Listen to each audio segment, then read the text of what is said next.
welcome to year 7 of the Geeky Brummy Show. Joining me today, Miss Keith Bloomfield, welcome. Welcome, Ryan. Happy birthday to Geeky Brummy. Yes. And Mr. Lee Price, welcome back. Hello.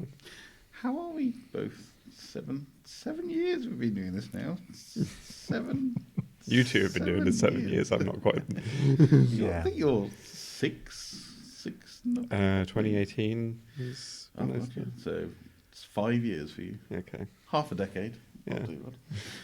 Yeah, we're more grayer than we are when we started Slightly. out. I wasn't grey when we started. It just appeared randomly. But coming up on today's show, in celebration of our 7th birthday, we'll be talking about some of our favourite things with 7th in the title. The Oscar nominations come out since we've last recorded, so we'll be looking through those and seeing if the Oscars are actually relevant anymore. Plus with 3 other bits, but we'll be back shortly.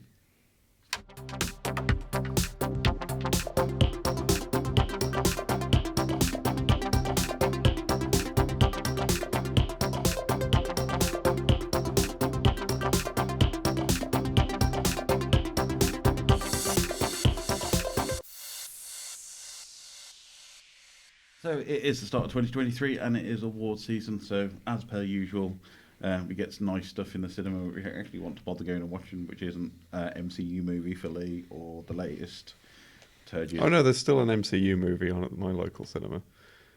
I think there's just one about to start, isn't it? Ant-Man Quantumania will be out by the time that we speak about it. Yeah, and Black Panther's still on at my local. Still? Yeah. Milking that bad boy. It's basically that and Megan. And then like a single showing of everything else, of all the Oscar movies. You think they would have Megan would have been done now? It's had its social media spectacular. Oh no, they're also still showing Avatar as well. No, of course. So when are we going to get air and earth bending in the next Avatar movies? Sorry, wrong franchise. This one's the Pocahontas / Fern Gully one, isn't it? Yes. Where everybody is blue. Anyway, so it is award season, so the Oscar nominations have been out since we last recorded. A bit of a random selection for some roles, maybe. But we'll just have a chat about the Oscars and see if they're still relevant. So, starting off, one that always starts off, actor in a leading role. And this is slightly controversial now because I think the Golden Globes have swapped to non-actor, actress. It's just leading role and supporting role, where the Oscars are still keeping these separate based on old style gender terms. So I think it's a bit get with the times, maybe. That would work if the Golden Globes had actually had actors of both genders. True. Which they didn't do. So it's pointless. Yes. We see why it was segregated in the first place, because then you end up with a situation where a lot of actresses just simply don't get recognition. Yeah, true. But if we look at actor in a leading role for the Oscars, so we have Austin Butler for Elvis, which I've still not seen, so I have zero opinion on that one. Colin Farrell for Banshees of Inisherin, which is one of my favourite films of the previous year. I was never sure what to think of that.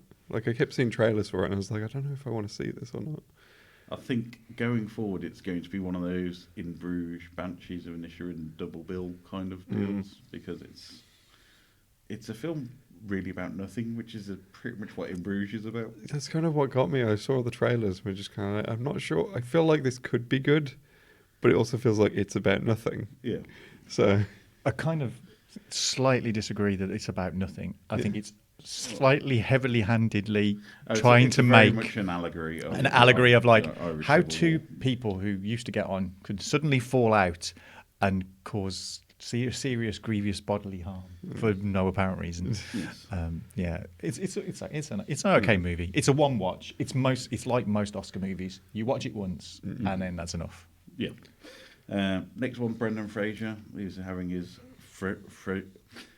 Renaissance. The Renaissance, I think, is the phrase for it, where he's come back from the cold after many years in the wilderness, and he seems to be back to being an acting powerhouse again, so he's been nominated for the Well. I mean, he has been doing like 3 seasons of Doom Patrol in the meantime. I mean, but before that, Keith, it was a very slightly recurring role in Scrubs. Is the last memory of people, and how long Scrubs by very recurring, I mean he was in 2 episodes. Yeah. I mean, he made your role for those 2 episodes, but yes, his role is important, especially in one of them. But you know. But yeah, so it's been a long time. I've not heard or watched this, but I've heard very, very good things about it. And it's supposed to be a very powerful movie. From what I've heard, Sadie Sink's in it as well from Stranger Things. Yeah, directed by Darren Aronofsky. Yes. Next on the list, Paul Mescal from Aftersun. I don't even know what that is. Nope. Not a clue.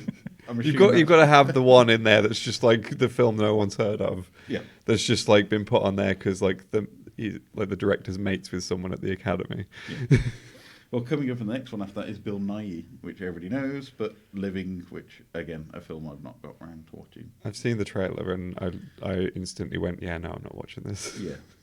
So what from the trailer could you divine about that film? That it's basically like, it's the kind of film that they made to try and win an Oscar.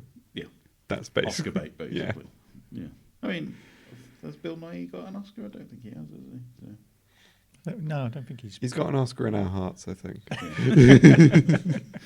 I mean, for Shaun of the Dead, they all should have won Oscars for that film, to be honest. Right, so if we move on to actor in a supporting role, so Brendan Gleeson, Banshees of Inisherin, again, great film, very well acted, like both of them. Definitely a film to watch, but I don't know if it's going to have staying power. One of those. I think In Bruges is one of those films that everybody just remembers every single line of it, and there's some great lines in Banshees of Inisherin, but I don't think it's going to have that kind of meme potential that the original one had. It's not as awesomely sweary No. as In Bruges, so I mean that's an added bonus to that movie. Yes. Brian Tyree Henry for Causeway. See, like I saw that he'd been nominated, and I thought, oh, for Bullet Train, right? Yeah. Because that's the only film I could think of that he was in last year. Yeah. The idea of Bullet Train getting an Oscar nomination for know. anything is quite outstanding. But to be fair, he was good in it because I was convinced he was actually British. Yeah. So. And then we got Judd Hirsch for The Fabelmans, which is Steven Spielberg's present to himself. It's like, what can I do with a very vast budget and get Paul Dano and Judd Hirsch? Well, this is the Oscar pick that's like the film that's about Hollywood. Yes. So It you've goes always back got to to have La that. La Land, Yeah. I don't know.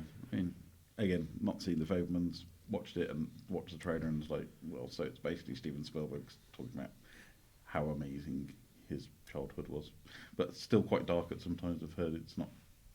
It's kind of a If little bit balanced. it doesn't have aliens or dinosaurs in it, it's not a Spielberg film I'm interested in. Yeah. And then Barry Keoghan would be nominated also for Banshees of Inisherin, which is amazing because that's probably the least screen time for nomination since Anthony Hopkins as Hannibal Lecter. They do kind of like that, like very fleeting performances that they do. Yeah. I mean, he's good in the film, but I wouldn't say that was an Oscar-worthy performance. Yeah.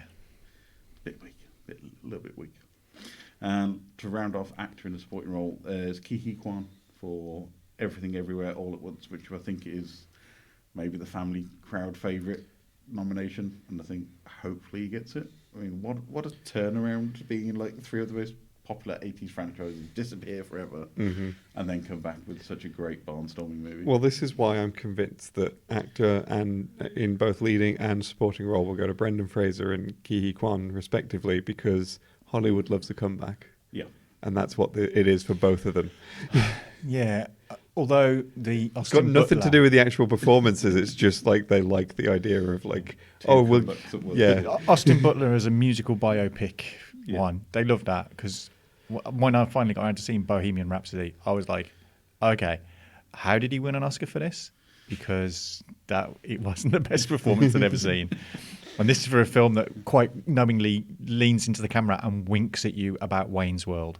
Yeah. Halfway through the movie. I mean, I don't know. Who knows with the Oscars? For a second, I thought you meant Elvis did that. I was like, what? Elvis does a Wayne's World reference halfway through. The thing with Bohemian Rhapsody as well is I would have liked to have seen the Sacha Baron Cohen version, because I think he really leaned into it. And he's a great dramatic actor when he wants to be a dramatic actor. He's just taken away from him and given to Rami Malek, which is a bit of a weird. But yeah, so Ke Kwan, I would like for him to win. I mean, he was good in Everything Everywhere All at Once. Considering the role was very obviously written for Jackie Chan, yes. I think he did a great job. Like that, the fanny pack fight scene very clearly is the Jackie Chan fight scene. Yes. So Yeah, it's tricky. I think they'll probably go, because they won't give it anything else in the major categories. I think they'll do the performances for Banshees, Yeah. personally. Yeah. Maybe. So moving on to actress and leading role. So Kate Blanchett and Tar. So there is a theory of when she is the title character, she always gets nominated for an Oscar. So it happened with the two Elizabeth movies. It's happened with other films where she's nominated in the title, she gets an Oscar nomination. It's kind of weird. Oscar effect from that one. Well, she didn't get it for Thor Well, she wasn't. Ragnarok. I mean, that was, as Hela, she was pretty cool. Yeah. If it'd been Thor Hella, she might have been given a chance. But, Hela Thor. Yeah. But, yeah, Tar, depressing, horrible, nasty feeling movie. But she's great in it. So, I don't know. Worth a shot, maybe. Anna de Armas for Blonde. The critically panned movie. Yeah, I've heard how bad this is. I've heard the film is absolutely awful in every way, shape, or form, apart from Anna de Armas' performance. It's a real kind of like, you've heard of Marilyn Monroe. This isn't anything. This is mostly made up. We're vaguely aware of Marilyn Monroe. We made a film about her. Yeah. But Anna de Armas just seems to have walked away with that. Andrew Riseborough in To Leslie. I think the controversy surrounding this will mean that there's not a chance in heck that they're going to give it to her. Definitely. So, do you want to explain about the controversy? Not really. You can go and find that out by have a Googling it. Yeah. I think it was very much we've nominated this and now we've got to backpedal. Yeah. So Michelle Williams for The Fabelmans. Michelle Williams has come a long way since Dawson's Creek. She's a great dramatic actress, but I don't think it's her year. I think that's going to be the one that pips it. Because the final nomination, of course, is Michelle Yeoh for Everything Everywhere All at Once, which I think everybody is riding that train at the moment of she deserves an Oscar for that. Yeah. I think my problem with Everything Everywhere All at Once is it's just too Popular genre. Yeah, I mean it's unusual. Apart from the occasional genre, ones where. What genre does it live in, Keith? But it's a fantasy. I mean, we're talking about a film that has its biggest thing in it is a bagel. Yeah. And hot dog fingers. I can't see this. I just. And like Lee said, the Spielberg movie, Hollywood love a story about Hollywood. True. I mean, it would be awesome if it gets, if Michelle Yeoh picked it up. I mean, that would be pretty cool.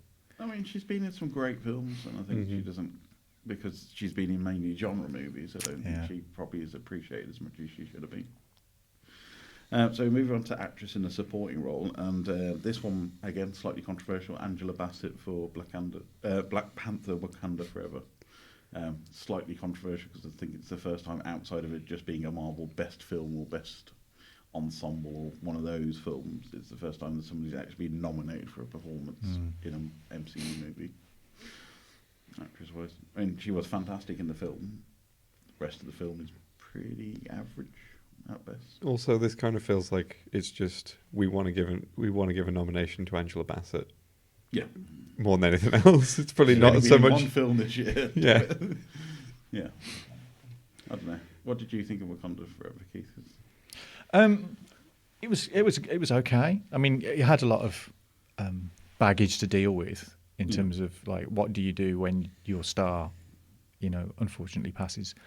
And some of the content I think they could have amped up, particularly the idea of kind of oppressed native indigenous peoples. There could have been a little bit more with that. And Namor's motivations again. Yeah. I think there was a lot that could have happened that didn't quite. It did end up being a little bit of a it lost like its way. It kind of lost its way a little bit, and I think that's possibly because what they'd planned and what they had to do just didn't work, and they couldn't get out of the Marvel schedule to do it. But decent enough. Ryan Coogler, does a bang up job, and the performance is pretty much all round pretty good, pretty strong. For a Marvel film, it's a more dramatic, piece. So next up is Hong Chow for The Whale. Again, not seen, heard good things. Definitely going to watch it at some point. But I've heard great things about that film. That's about as much as I can say on it. Kerry Condon, also nominated for an Oscar for probably slightly even less screen time than Barry Keoghan in Banshees of Inisherin. So all 4 segments pretty much nominated across. So again, not really the strongest of performances for the amount of screen time. Yeah, I'm trying to think of anybody that I would have preferred to have seen nominated. But again, you know, it's been a difficult year for kind of films. Yeah, well, it's been that post-pandemic kind of. I mean, there are some films. I think The Menu, Anna Taylor-Joy, maybe should have had a nomination thrown in there, and maybe Ralph Fiennes, I think, should have possibly in the category. But to finish off actors in supporting role, Jamie Lee Curtis and Stephanie Hsu both nominated for Everything Everywhere All at Once. So I think if there's one category they've probably got a chance of winning, it's probably going to be this one. Yeah, I mean, if I was given the choice, I'd give it to Jamie Lee. She's awesome in that role. I did not recognise her for the first 20 minutes that she was on screen in that film. I'm like, Well, I didn't know it was her until we talked about it on the show, and you said that it was Jamie Lee Curtis, and I was like, "What? Where was she? Oh, it's a great performance. Oh, fantastic performance." But Stephanie Hsu, again, absolutely fantastic performance. Yeah. I think there's sort of a lot of debate over who of the two of them deserves it more, because while Jamie Lee Curtis is great, her role is quite small. Yeah. Whereas Stephanie Hsu, her whole role is like integral to the whole story, and you know, so it's a mixture of things really. So they're both great, both fantastic, and it's definitely one of the best films that's been out in the last year or so. Yeah, by a long way. So we'll speed up a little bit. Animated feature film. So we've got Guillermo del Toro's Pinocchio, Marcel the Shell with the Shoes On, Puss in Boots: The Last Wish, The Sea Beast, and Turning Red. So I think Turning Red is the +1 into that film. It was a great film, but don't think it. It feels more like we always put the Disney movie of the year in that category. Yeah, sort of thing. Yeah, I mean, I'd heard a lot of good things about The Sea Beast, and then I watched it, and I was kind of like, I didn't enjoy it as much as I thought. I did enjoy Turning Red much more. I'd like it to go to Guillermo del Toro. You're going to be Guillermo del Toro. Stop motion. Kind of like the stop motion stuff. I think, yeah. Given a choice, I think that's what I'd pick. Although, from what I've seen of Puss in Boots, though, that looks like the Spider-Man Into the Spider-Verse of the Shrek. Yeah, I was going to say it seems to be getting. I think I was looking at Rotten Tomatoes, and it's pretty much just fantastic across the board. Yeah, it's weird that the reaction is so weird to me, because I'm seeing so many people going, "Oh my god, it's so good!" It's like it's just this brilliant animated film, and it's like so emotional. I'm just like, but it's a Shrek spin-off. What? It's a spin-off to it's a sequel to a spin-off that wasn't that good, really, to be honest.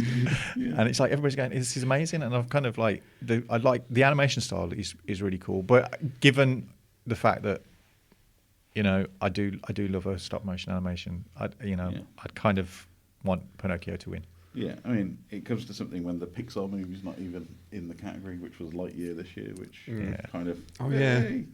But I don't know. Did that get a significant theatrical run? But I think it must have done in the end. I think it did. It did seem to be on at my cinema for a while, so I think it's decent enough though. So moving swiftly down the categories, cinematography. So we've got All Quiet on the Western Front, Bardo, False Chronicle of a Handful of Truths, Elvis, Empire of Light, and Tar. It's going to go to All Quiet on the East Front. And then directing, so Martin McDonagh, of course, Banshees of Inisherin, was obviously going to win that. But as you said, very heavy-handed but thin story, but beautifully shot. So. Yeah, but you can't go far wrong when you just plop a camera in the middle of picturesque Island, really. Colin Farrell and what's his face having a bickering session together, because that's what everybody remembers from In Bruges. True.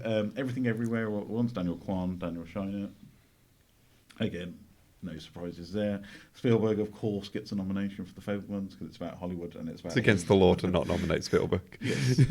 Todd Field for Tar and Ruben Östlund for Triangle of Sadness.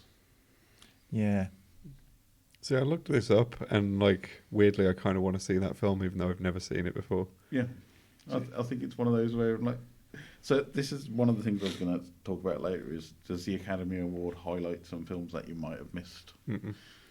And I think it's usually pretty thin, but I think they've gone slightly wider field. But yeah, because with that one, I read the premise and I was just like, oh, so it's a bunch of like rich people just tearing each other apart on a boat. Yes, please, I want to watch that. Yes. And I think since Parasite, they have slightly moved away from just purely the Hollywood production mill. Yeah, they realised that, if we give Best Picture to a good film that people have actually seen, then people might actually pay attention to the Oscars again.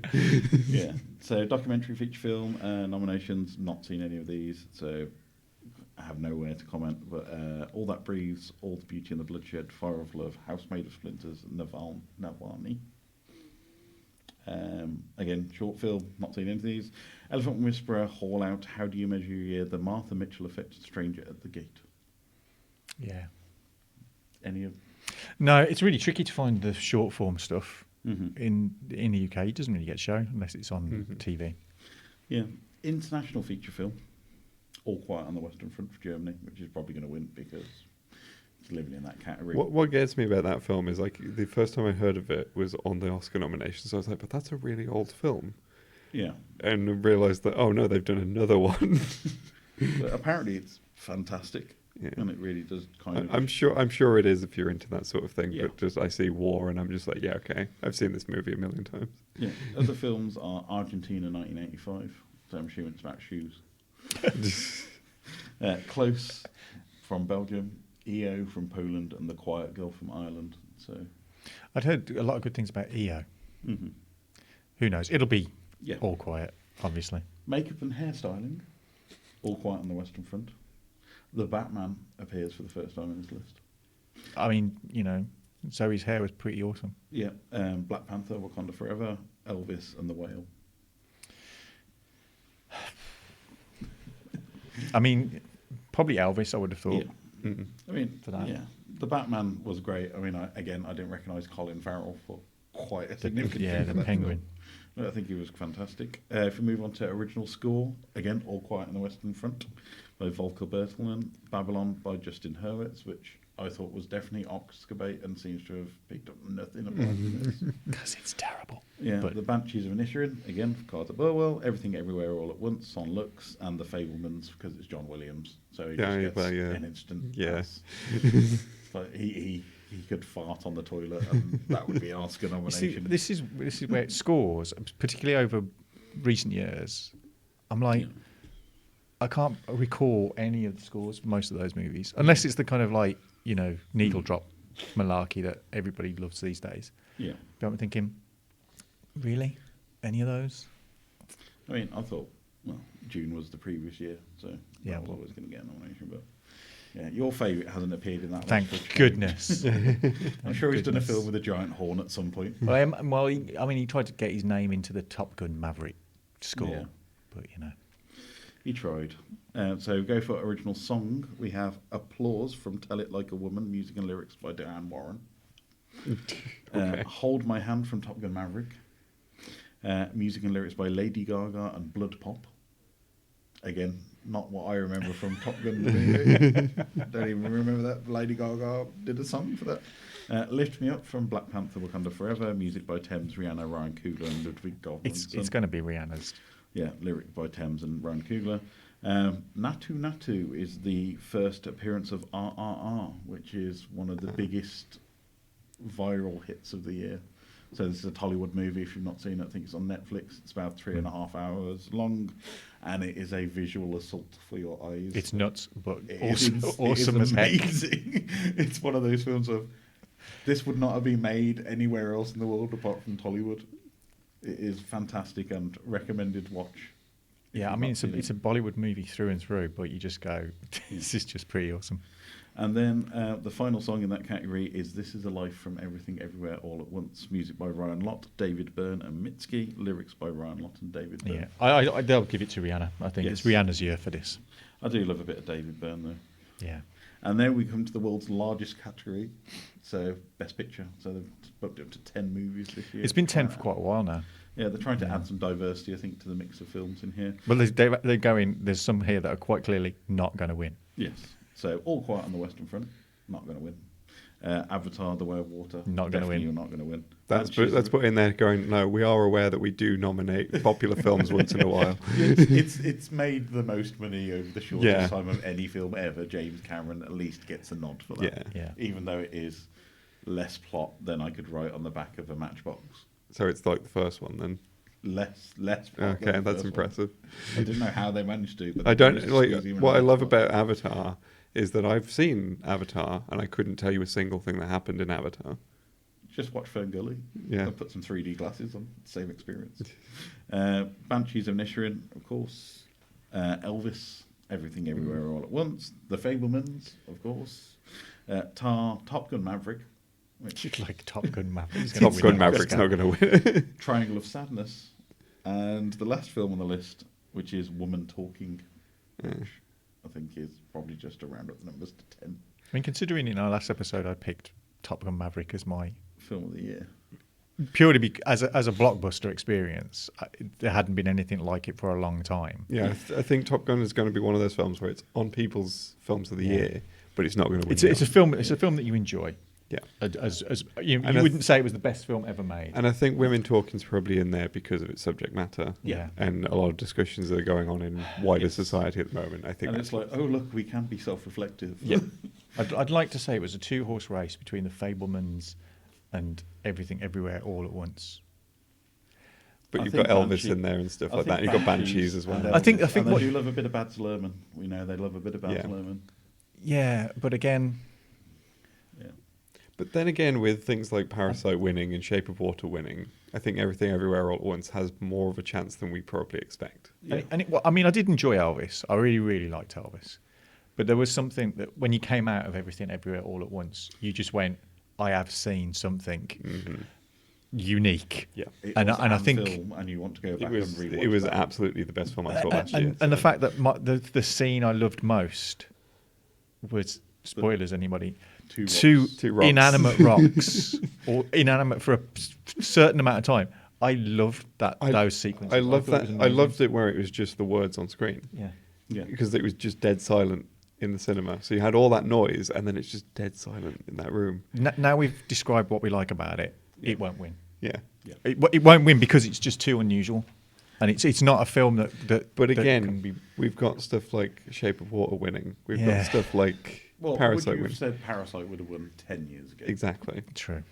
And the honest answer would be it got nominated 10 years ago. And I think the culture is slowly shifting away from the big bombastic movies such as Top Gun Maverick and Avatar, and I don't think they've got a chance. I think it's just a case of, well, we've got to acknowledge that these films exist because they made a ton of money. I think the thing is the Oscars have had this problem for a while where it feels like the things that win it are going to be a war movie, a biopic, or a movie about Hollywood. Yeah. And it was only those three that seemed to win. I think after Lord of the Rings won it, it was those three categories only, and I think they've finally taken that on board as like, that it has kind of become a bit of a cliche. Let's try and be a bit more selective about what we...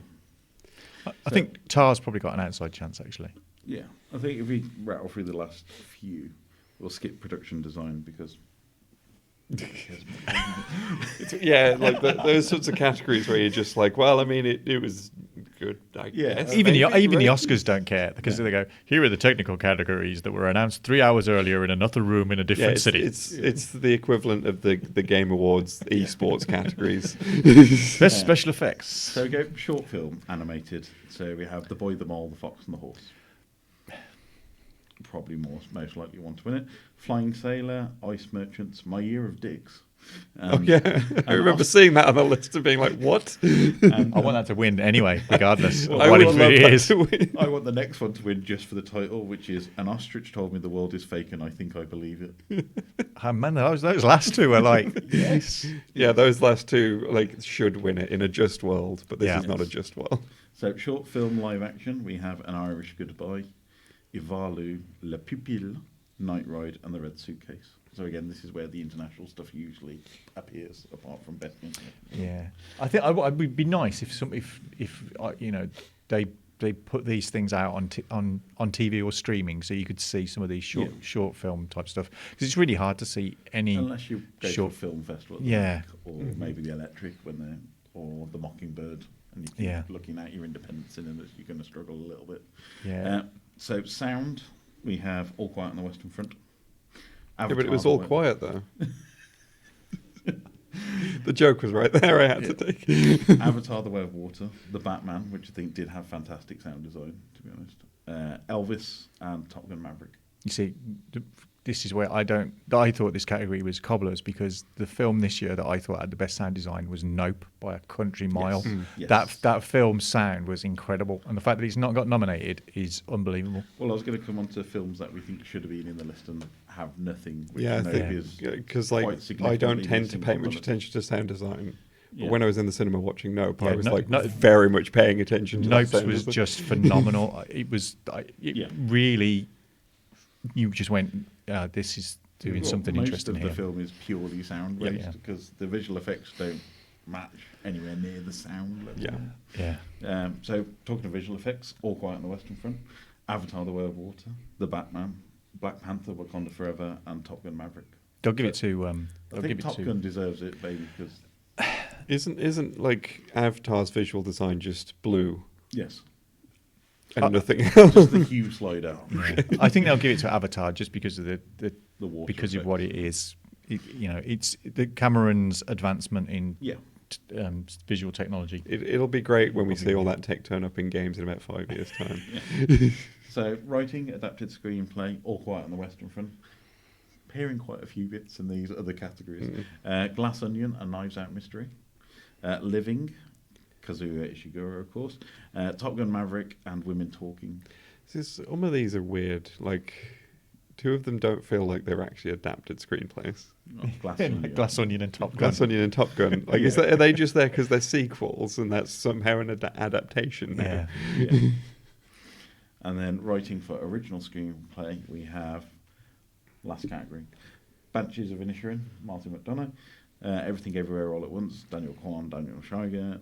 The Fabelmans, written by Steven Spielberg and Tony Kushner. I think that's cheating a bit. This is what I did on my hobby when I was growing up. Tar, written by Todd Field, and Triangle of Sadness by Ruben Ostlund. So I think Banshees is probably going to get that one. I'd love Everything Everywhere to get it because it's such an original screenplay.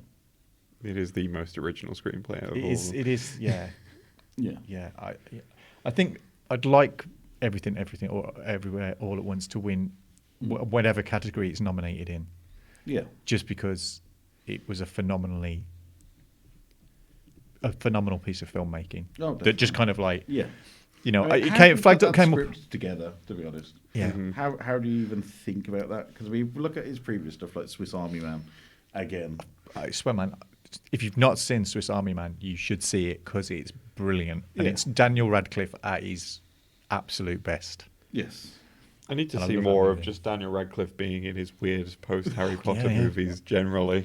I mean, having a fart-powered Harry Potter being the central character of that film. I loved Swiss Army Man. It is great. And then before that, of course, they did the Turn Down for What music video, which is the first thing I remembered that the Daniels doing, which is bobbins. Yeah. Absolutely bobbins. And you can see the kind of... Yeah, it progression like I from- read that they'd done that, and I was like, oh, it makes so much sense now. Yeah. After having seen that video. But just seeing the poster for Everything Everywhere All at Once, I was like, all right, I'm on. This looks interesting. And then I saw the first trailer, and I was like, this is the film that's got me written all over it. For me, it was like just seeing it, like everyone talking about it, Yeah. and I was just like, actually, this sounds really interesting. But if you think about A24, which didn't really exist until 10 years ago. 2012 was when it was founded. You think about the consistency, the quality, and the originality of stuff that they pumped out in the last 10 years to get to the stage of being in pretty much every single Oscars category. Yeah. For best film, best picture, best actor. Although I will say, in terms of consistency, like they made both my favourite film of last year and one of my worst films of last year. Yeah. Oh, please tell me what your worst film was last year. It was Men. Oh, I'm so glad you said that. But they've been nominated for 49 Academy Awards since they was founded in 2012. but it's so just- going it's, from 2016's The Room with Brie Larson. Yeah. But it's a studio that it works for them because they are greenlighting different things that appeal to different audiences. And I've seen more in the last few years. I've seen more of their films that I've enjoyed than the the normal studios. Yeah. So they're kind of showing Hollywood that there is room for kind of things outside. And as much as I like the Marvel Universe and Star Wars and all of that kind of stuff, that's not my... Well, this is their best year ever this year in the Oscars. So they've had 18 nominations across 6 films. So Everything Everywhere All at Once. Yeah. Of course, leading the way with 11 nominations. Then you've got The Whale with 3 nominations. Then you've got Aftersun, Causeway, Close, Marcel the Shell with the shoes on, 1 each. And even those, we've not really had them over here as such, and they've not had that. It's a shame because I impact. really want to see Marcel. Yeah. So it's I think by the time this goes out, it should be and please get out. budget. I think we talked about Trailer Talk a few episodes. We did, Yeah. back, and it was just one of those where we went, "Oh well, we're all watching this." Yeah, I think we all just kind of just went, "Oh my god, it's so adorable! What is this?" But yeah, to turn that round in 10 years by picking original works, and this is the thing, is they're all original stuff. And I think this hits the crux of your original statement: is are the Oscars relevant anymore? And generally, I don't think they've ever been relevant. As a cinema goer, personally, I watch what I like, and it's either Oscar nominated or not Oscar nominated, and it doesn't really influence me. And I've seen things that were Oscar nominated that I've hated, and there's been films that weren't Oscar nominated that I've loved and watched year in, year out. Let's not forget 2000. Who won Best Picture then with Crash, the film that like history has basically universally derided as being just terrible. I mean, if you look back over the course of like what films won Best Film of the Year over the Oscars, 90% of them you would think, "Nah, I'm not bothered." That's why I'm like sort of my comment about like the last few years. Like when Shape of Water won, I was genuinely surprised. I was just like, how did that win? Yeah. How did the Sexy Fishman film win? Well, it was, and like you said, when Lord of the Rings won, that didn't win because it was the best film. That was visual effects, it won because Hollywood were thinking they had to acknowledge what Peter Jackson had done with that series of films. Well, it didn't really get anything for the first 2 films, apart from the usual visuals, sound, music. And then it was only Return of the King, and it was like kind of like, we have to acknowledge how impactful this franchise has been, so therefore we've got to throw it in. And they do that on occasion. When Titanic ran away with it, it was that kind of thing of like, we're acknowledging the industry and what like Cameron's doing with cameras, what he's doing with kind of water. But the thing is, Titanic fits into the category though. It is basically historical. So but then you look at Avengers Endgame, and again that was 10 years of payoff to get to the stage of.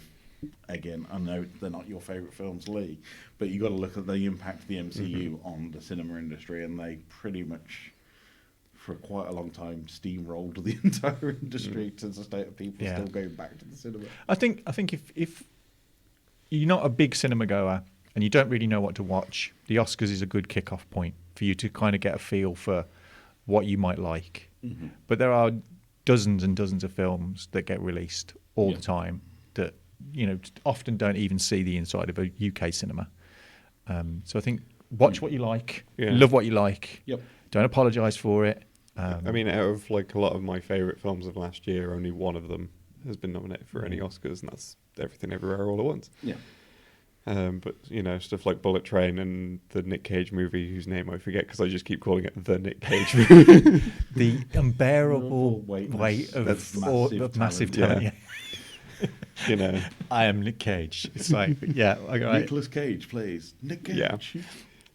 Yeah. I mean, and you were saying about like things that were missing because I really love Nope. Nope deserved something at least. Yeah. And I'm so surprised that it's just got nothing at all. Well, I'm surprised that Kiki didn't get a nomination for her performance in that because it's a good meaty performance. Mm-hmm. Part of me wonders if it is because it is kind of critical of Hollywood. Oh yeah. So that's a bit the erasure of Black history as part of Hollywood. Yeah, exactly. That's been one of the themes. The Academy looked at it and went, nope. Yeah. Yeah. But I suppose it depends as well because you'll have a lot of studios who will push a certain film and say, right, this is the film we're going for with the Oscars. Yeah. So if you look at A24's output this year, they have obviously gone everything, everywhere, all at once is purely for your consideration. We'll push as much as we can to get. I mean, I get the impression with that film that they were genuinely surprised at how well it did. Yeah. Because a lot of its success was word of mouth. Because it just seemed to just appear online on social media overnight for me. And I was just like, now everyone's suddenly talking about it. It did capitalise on the whole idea of like, if you only see one multiversal movie this year, yeah, this is the one to see, which was great. I mean, considering how kind of Doctor Strange fumbled the ball a little bit with that. Sam Raimi gets nothing from Hollywood. Yeah, I do love how that turned around, especially like from my position of just like everyone was like hyping up the Doctor Strange movie as like this is the multiverse movie that you need to see end of the year. It's like no, this is the multiverse. This was the one. Yeah, I mean, I love the fact that I've read recently a serious article on the evolutionary probability of hot dog fingers. Yeah, genuinely scientists going, could this actually happen? It's like Interstellar with the black hole. This is the new Christopher Nolan. I love the fact that some researchers somewhere went, let's figure out if this is actually possible. Just realised if I do want to catch up on all the Academy Award films, I'm going to have to watch the bloody Oppenheimer trailer 6 million times. Oh God, next year's Oscars are going to be all Nolan, aren't they? Yeah, it's just going to be another year where Oppenheimer dominates everything. Yeah. I don't know. I still think there is some relevance. I mean, there's some stuff we've talked about that they're there. I mean, I'll be interesting to see the output because if Everything Everywhere doesn't get at least 2 of the big categories, I will be massively surprised.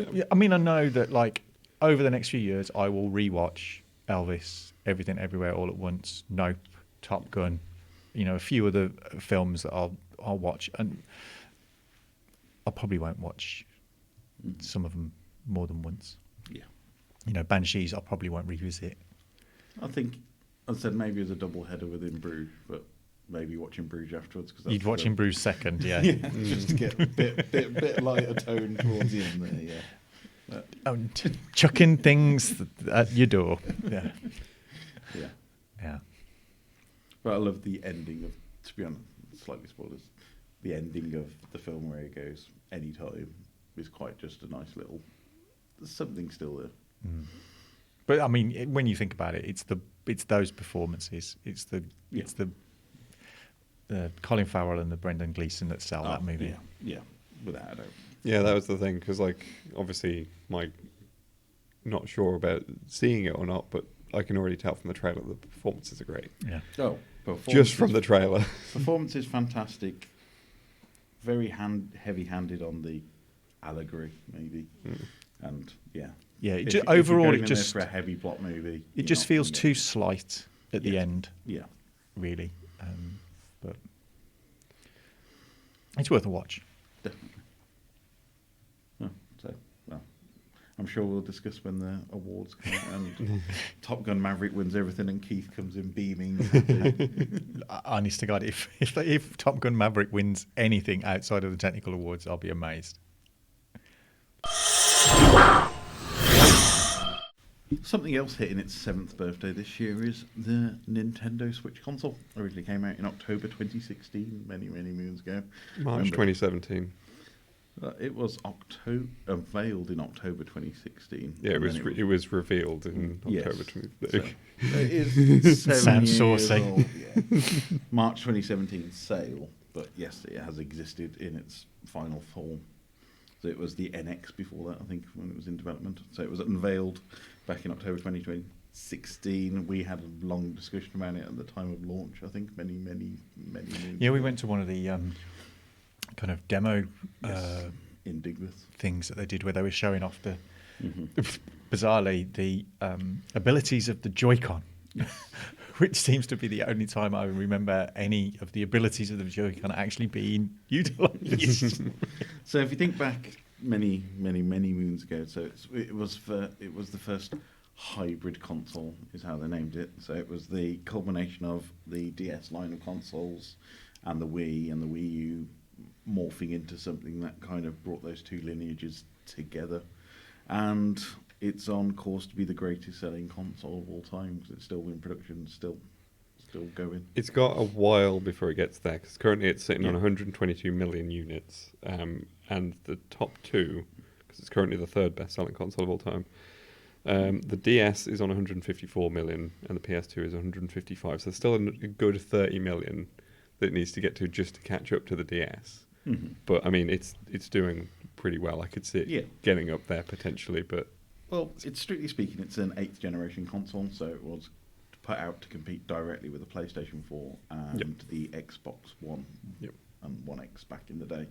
But they've never released a 9th generation console, so it's still going up against the well, Series X. it's the Series interesting S, because I the kind of do PlayStation 4. count it as the ninth one because the Wii U originally aligned. You see, so it Yeah. kind of it's a weird one, but it kind of launched like their handhelds, which are always kind of off kilter with everything else. Yeah. So that's why it's hard to really place within there. hmm So I think it's one of the fastest selling consoles of all time when it originally came out, and it's still doing great numbers. We've had 3 models since the original release. So there's the Nintendo Switch, which I think pretty much everybody has. And there's the Switch Lite, which came out in September 2019, which was The purely look. handheld.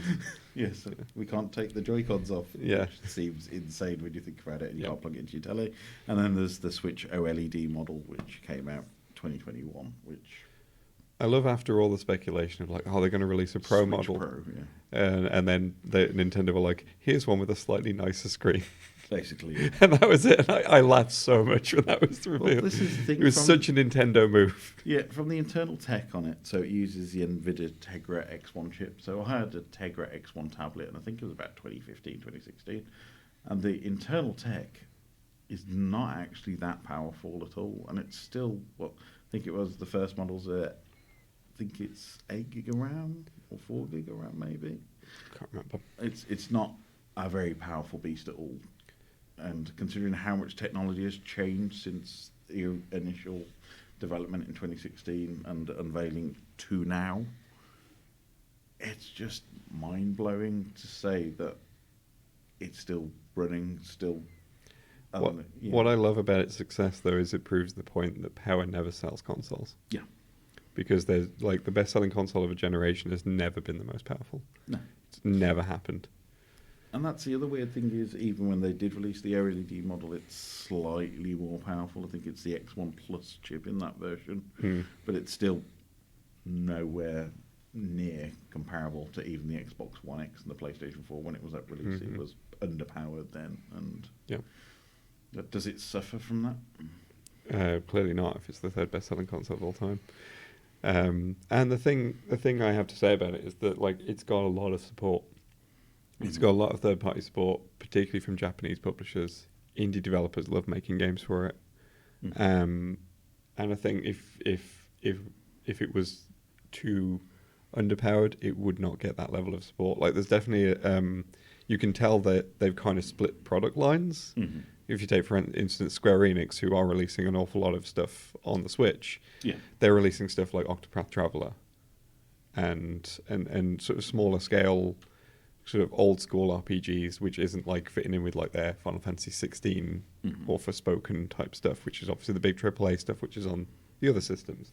But the fact that they've been willing and able to find those niches on there shows that there is a place for the Switch. And even with its sort of comparatively low power, it's still able to do something that appeals to a lot of people.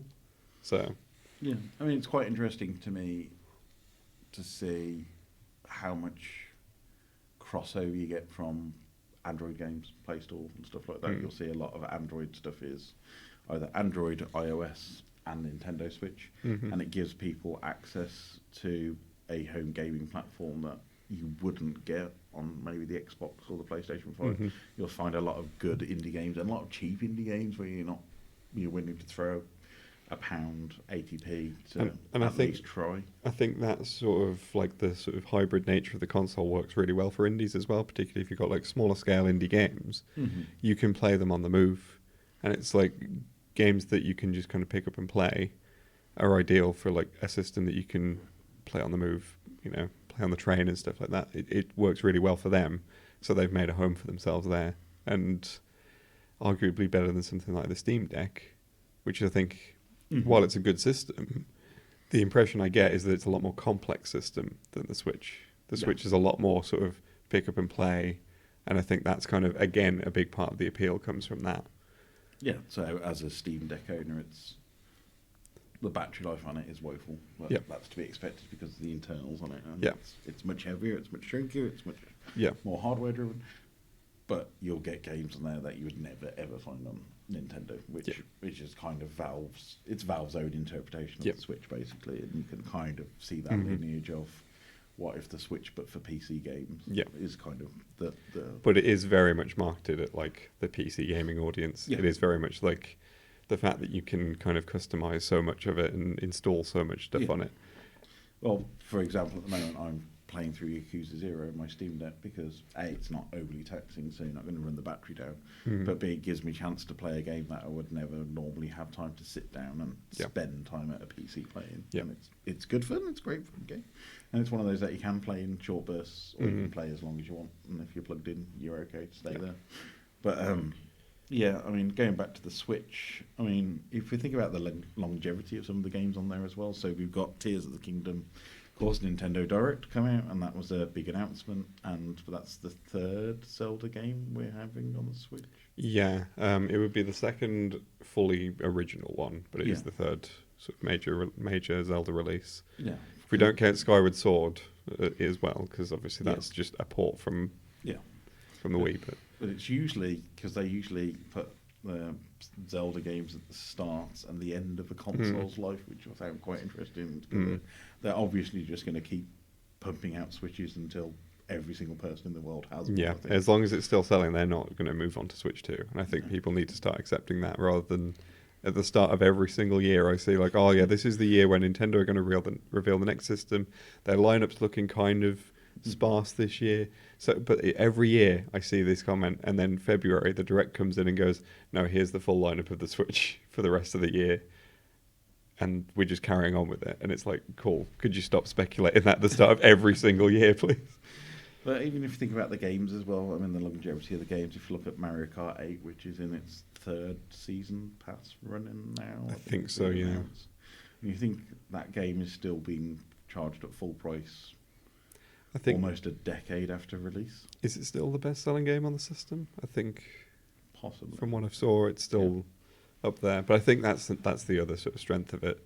Yeah, it's got those Nintendo first-party exclusives, which there's a wide appeal to a lot of them. So stuff like Mario Kart is great because you've got the nostalgia factor with Mario, but also it's a game that you can play with family, with friends. It encourages like the couch co-op, which a lot of modern games aren't really too keen on pushing. It's more like we're going to push towards online play.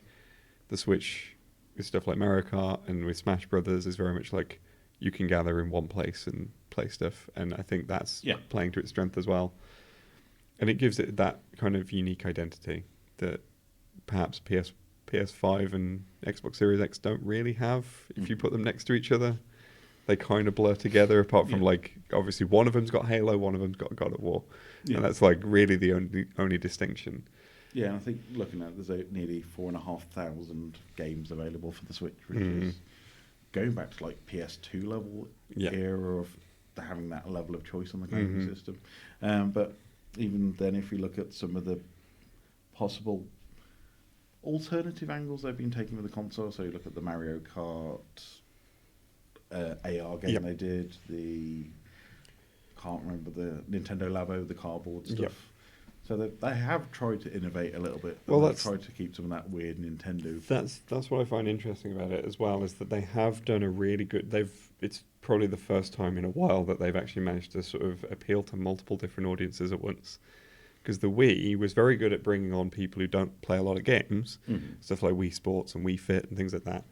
But you could tell that they kind of slowed on games for the hardcore market. Yeah. You had like Twilight Princess, you had Super Mario Galaxy, and then it kind of dried up a bit until Xenoblade Chronicles came out. So you had about 2 or 3 years in between where it was just like, and even then Xenoblade is a very niche series. But it's like, then the Wii U tried to swing it around the other way and tried to be for the hardcore audience. It did have some really good games, but it just appealed to like no one. Yeah. And so it's undersold, whereas the Switch has like, it has all your sort of core titles, and they come out fairly regularly. But at the same time, they've had stuff like Ring Fit Adventure, Nintendo Switch Sports. 9th best-selling game of all time on the Nintendo Exactly. Switch, which you wouldn't expect Yeah. at all. But also they did like Dr. Kawashima, the brain training stuff, which did not show up in a single direct. And that was the point where I realized Nintendo know exactly how to market stuff this generation, because they knew that the audience for that wasn't going to be the people who sit down and watch the directs. It's going to be your nan, who's going to see an ad for it in like the break of her soaps. And he's going to be like, oh, I remember playing that on the DS. Maybe I should buy that for this one. You know, it's that sort of thing. And they knew that was their audience. I was like, that's why the Switch has been successful. Yeah. I mean, I was rather excited to see the Metroid Prime remastered trailer as part of the Nintendo. My only criticism of that is that it's not the full trilogy. Yeah. But part of me is hoping that maybe they're doing it, drip feeding it, and then it ends with 4 coming out. Yes. And that's my hope. Yeah, I mean, it's one of their first party titles, which they pay zero attention to. Yeah. It kind of lives with like Pilot Wings and stuff like that, and Star Fox, which they've not touched forever. I mean, the last time they touched that, though, it wasn't very good, so that's fine. But if you look at the top 10 games, so you got Mario Kart 8 Deluxe, of course, at the top. Then it's Animal Crossing New Horizons, which was the pandemic. That's another part of why it's been so successful, is just what I call the Animal Crossing situation. Yes. So that came out March 20th, 2020, which could not have been. It was the perfect timing for Nintendo. And then Super Smash Bros. Ultimate, of course, is then 3rd in the list. Then it's Breath of the Wild, Sword and Shield, Odyssey, Scarlet Violet, Super Mario Party, Ring Fit Adventure, and then weirdly in 10th position, which I wouldn't expect, is Pokemon Let's Go Pikachu and Let's Go Eevee. Oh no, Pokemon almost certainly is going to be in there. But it's above Brilliant Diamond and Shining Pearl, which I thought would get maybe the older.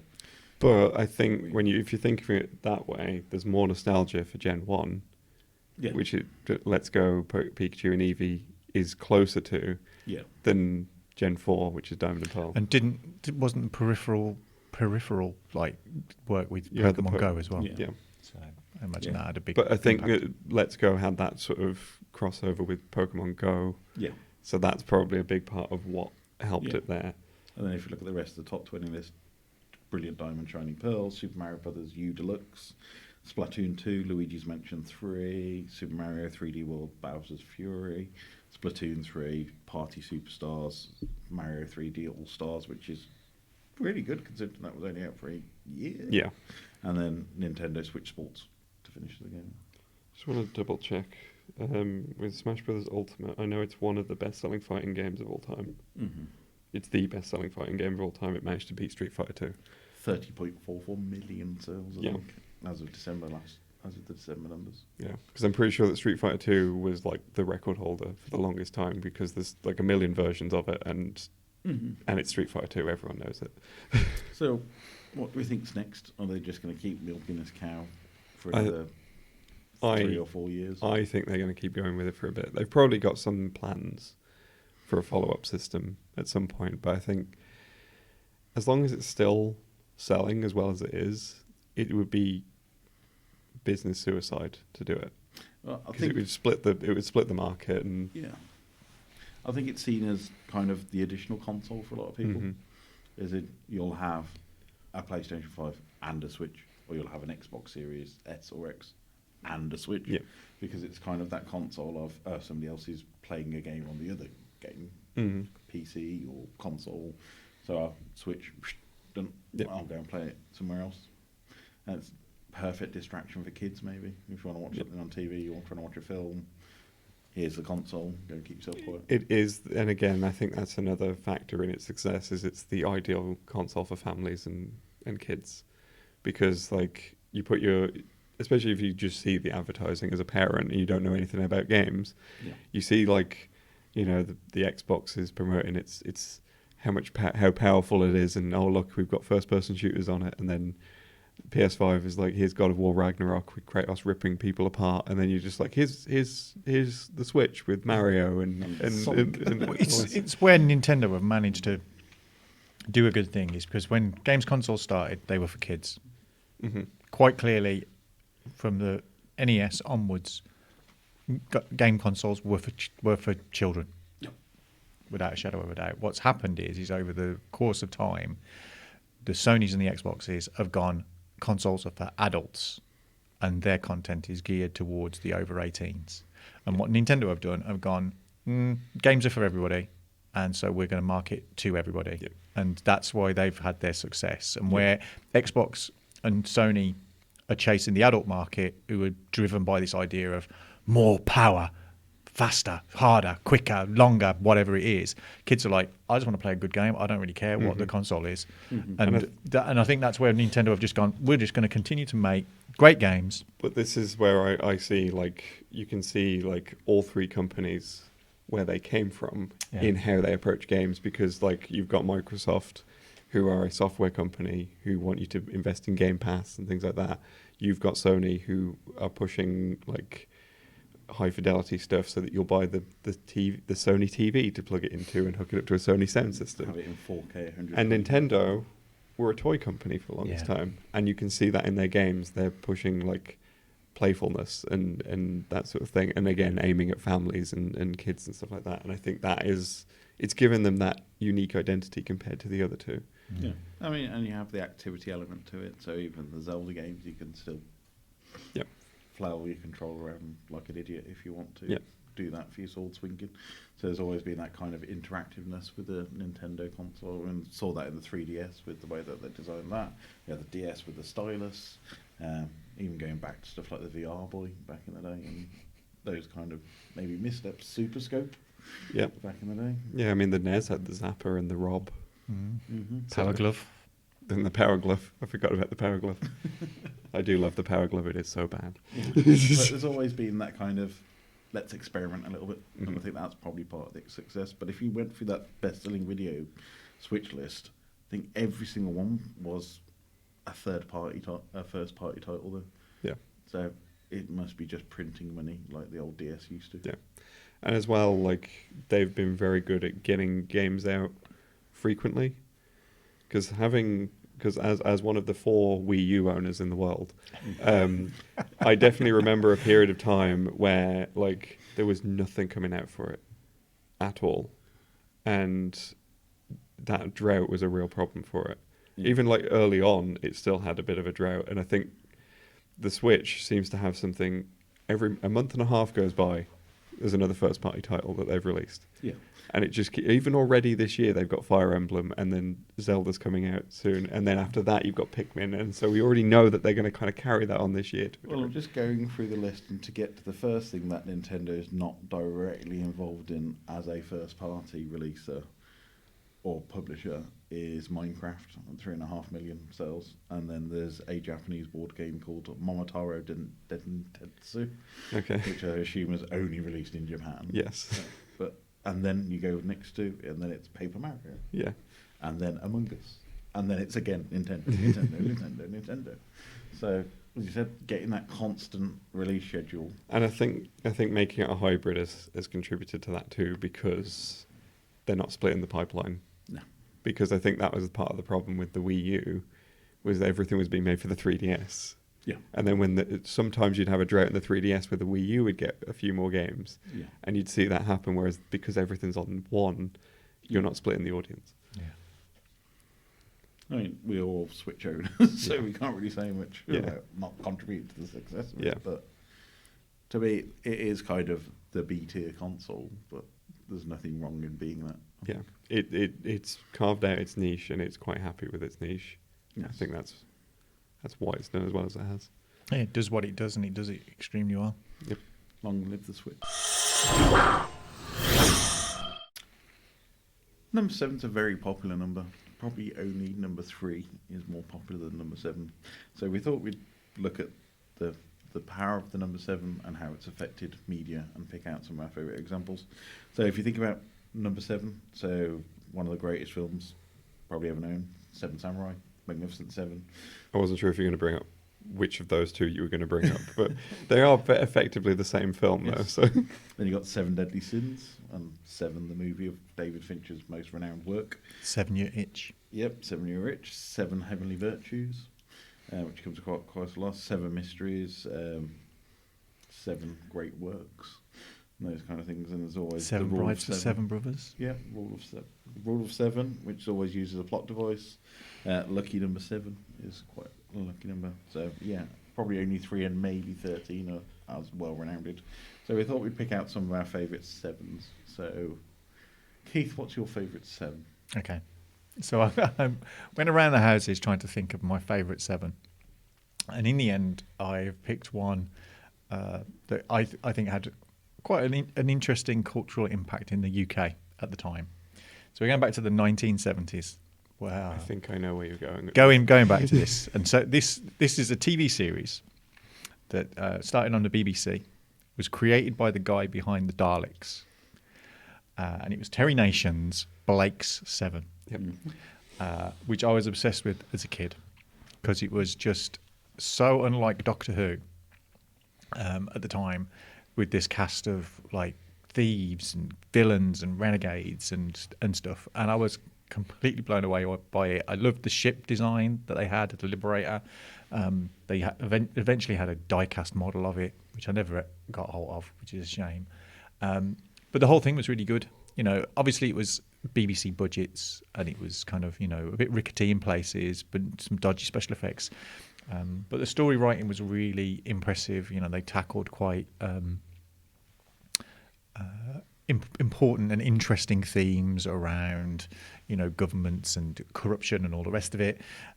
It had a leading lady villain who, at that 10, 11, 12-year-old boy was kind of stirring weird things, and you just need to look up Jacqueline Pierce as Servalan and you'll understand why. But I mean, this was such a big show that they even had a segment on Blue Peter where they showed you how to make a teleport bracelet and a Blake 7 gun out of pop bottles, plastic bottles, which I always wanted to make, but I never had any sticky back plastic. But it went on for a few years. It went through a few cast members. Paul Darrow, who was Avon's, gone on to do lots of stuff with Big Finish, and it has probably one of the most dramatic endings to a TV show ever. You know, people talk about how a lot of series don't kind of capitalize on their final episode. The final episode of Blake 7 is devastating. After the kind of like 4 seasons or so that you've followed these characters, and it ends with a shootout, but fades to black and just has noise over the titles that kind of you don't really know what happens, and you kind of like can go away thinking about it in lots of different ways, but it's an incredibly powerful ending to a show. Yeah, because doesn't Blake disappear for the vast majority of his own He show? he kind of gets lost at I think the end of the 2nd season, so they bring in some new characters. And Paul Darrow's character, kind of steps up to be the kind of provincial lead. Yeah. But they had 2 kind of leading computer characters. There was the Liberator ship computer called Zen, which was just the voice, and then they introduced later on a computer called Aurak, who was the sassiest computer in the world. People, you know, think of C3PO, but Aurak was the sassiest back-chatting computer you've ever known. and it kind of weathered that kind of characters coming and going. They killed characters off, pretty seriously. One of the original 7 is a character called Gan, and they kill him off in quite a brutal and kind of really shocking way. But characters lived and died. They weren't afraid to. Yeah, The cast when they went into the 4th season, they even destroy the hero ship, and you end up with them using the Scorpio, which is in the ship. And then it was so big. It was so big that it actually spawned its own monthly UK comic. So Doctor Who had got one at the same time, and then they had Blake 7. So people like Mike Austin were doing the artwork for some of these Blake 7 comic strips, which were kind of spinning off the story in the kind of final season of Blake 7. Written text stuff and everything. So it was really good, but it had such a big impact on me as a kid. I absolutely adored Blake 7. It was great. The music, the visuals, all of the kind of like crazy model effects that were in there. And I think it's a show that could probably do with a resurrection. I wouldn't say reboot. I'd like to see them continue in the universe of Blake 7. Like a Battlestar Galactica style. Kind of, well, yeah, maybe, but maybe one that continues on the actual universe itself with perhaps a new generation of people fighting the evil Federation. Because it fed into kind of what was happening politically and environmentally in the world in the kind of like late 70s, early 80s, and I think we're at a period where I'm feeling and seeing a lot of similar themes. So I think it's a peak time for the return of the 7. What I find interesting about that show is I've never actually seen it myself, but one thing I have noticed is a big chunk of the principal cast seem to go into voice acting afterwards, and a lot of them have turned up in games I've enjoyed. Yeah. Because obviously, like, I've saw people talking about Paul Darrow a lot, and I was just like, oh, the guy who played the villain in Medieval on PS1, because that's who it is. And Stephen Grief was also the narrator in a PS3 game called Puppeteer. So, and I found that out because there was a panel for Blake 7 at MCM, which I sort of sat in on because after that was going to be like Troy Baker and Nolan North.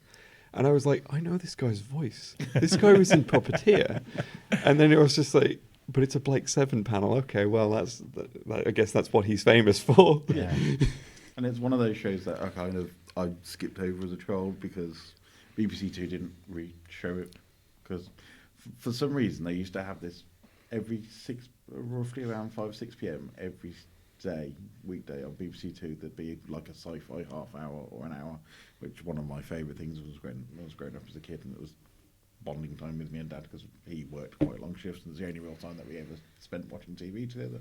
So it was always stuff like Star Trek: The Next Generation, or Deep Space Nine, or Buck Rogers, or UFO, or Space 1999. That was the kind of stuff they always pushed, but they never really did. Yeah, I don't think it ever really kind of got that rerun stuff really, because it kind of aired at kind of quite late in the evening. So it kind of aired in the spot where kind of when Star Trek and Rockford Files kind of showed originally on BBC One. But yeah, it was kind of like, it was just, maybe it was slightly too dark to be put on 6. Yeah, I mean, Terry Nation had, I think he was also responsible for a TV series called The Survivors, which was like the bleakest kind of show ever in the history of TV, which was like post-apocalyptic. It was generally Britain was effed, and this was the tragedy and it all seemed to be like dilapidated farmhouses. It's like it's one of the reasons why I don't really like the countryside much. Apart from a quick visit, but I wouldn't want to live there because you never know what's going on in these weird dilapidated country houses. But it was a cultural phenomenon. Even if people didn't even see it, somehow, somewhere, people have heard of it. Even if it's the kind of the parody short that got released on YouTube, where it was at a service station with people going to a Blake 7 convention and stuff. So it's kind of cool. It's one of those shows that seems to have had a much longer impact because it was made rather than the show itself. Yeah, I think the show's got a lot going for it in terms of its themes and stuff. And the performances are all generally pretty solid. There's occasionally it veers into pantomime a little bit. It's BBC in the 70s. But, it's one of those kind of serious sci-fi shows like Space 1999, that kind of don't really get the credit they deserve because they were trying something different from the kind of like pew pew shooty shooty kind of post Star Wars thing that everybody really wanted at that point. But if you've never seen it, seek it out. It's out there. You know, the DVDs. It's probably due for a restoration and a big resurgence. For a Blu-ray 4K. Yeah, and Big Finish have done quite a few audio adventures and stuff as well. If you can find the comics, they're quite a good little laugh. Thank you. Lee, how about yourself? What's your 7 related item? So I went with probably something that's kind of obvious. I went with Final Fantasy VII, which was probably like a lot of UK gamers. Probably it was my first exposure to JRPGs, because like with the SNES and everything, they basically never released anything over here. There was like a big JRPG, but like Final Fantasy VII was like the one that was pushed. Initially, I was kind of like, I'm not sure what this genre is. Why do you have to like take turns in fights and things like that? And then I played it and was like, oh no, this is actually really good. So obviously, it is the sort of iconic JRPG where you're basically a bunch of eco-terrorists trying to like stop an evil corporation from draining the life stream and destroying the planet. And then also there's a guy with a big sword. A very nice person. Who's trying to call a meteor down and destroy the whole world. So basically, it's on two fronts, but it's just, it still holds up as a really good game. Like the original, apart from its slightly dodgy translation, generally holds up pretty well.